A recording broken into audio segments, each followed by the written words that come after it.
নমস্কার বন্ধুরা, আজকে আমি বানাবো কাতলা মাছের একটা অন্যরকম গ্রেভি।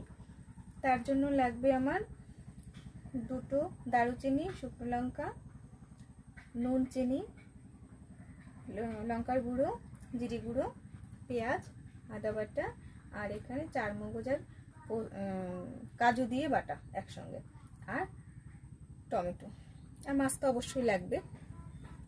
ঠিক আছে, এবার রান্নাটা শুরু করি। কড়াই গরম হয়ে গেল, এবার আমি তেল দেব। তেলটা একটু বেশি লাগবে।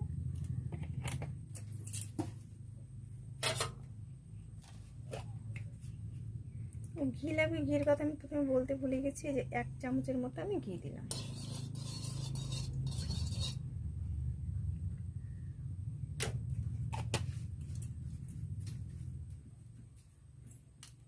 আমি দুটো দারুচিনি দিলাম প্রথমে,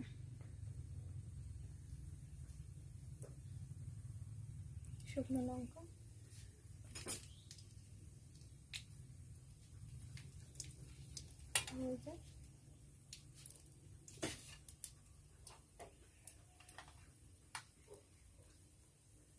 তারপরে আমি পেঁয়াজ ভাজা অ্যাড করলাম।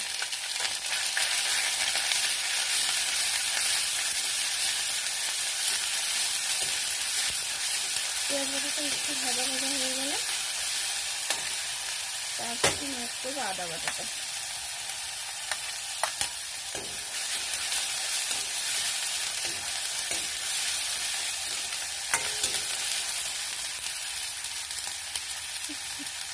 একটু নুন দিয়ে দিলাম ফুটতে তার জন্য।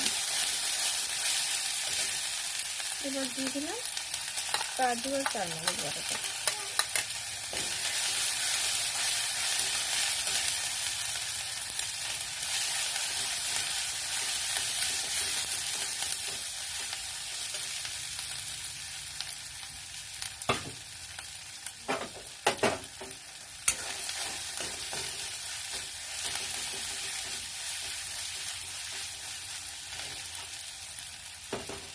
আমি বাটাটা থেকে একটু জল দিয়ে দিলাম, এখানে কাজু আর চারমগজ বাটা, একটু জল ছিল, পাতা দিয়ে দিয়ে করলাম এটা।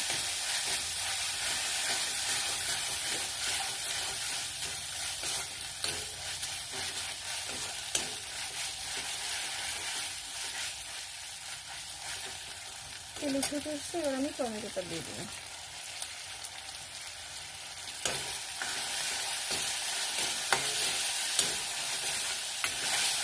এটা বেশ খানিকক্ষণ কষতে হবে।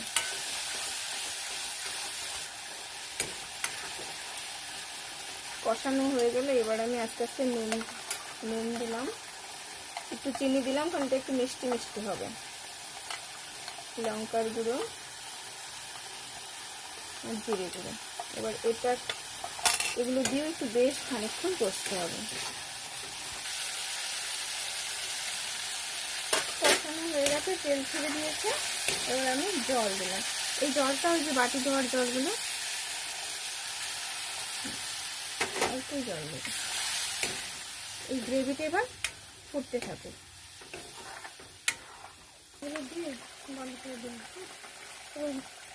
ঝোলটা বেশ খানিকক্ষণ ফুটেছে, এবার আমি মাছগুলো দিয়ে দেবো। এবার আরো বেশ খানিকক্ষণই হবে, একটু হতে থাক। রান্নাটা রেডি হয়ে গেছে বন্ধুরা, দেখতে কেমন হয়েছে আপনারা এভাবে রান্না করে খেয়ে জানাবেন। নমস্কার।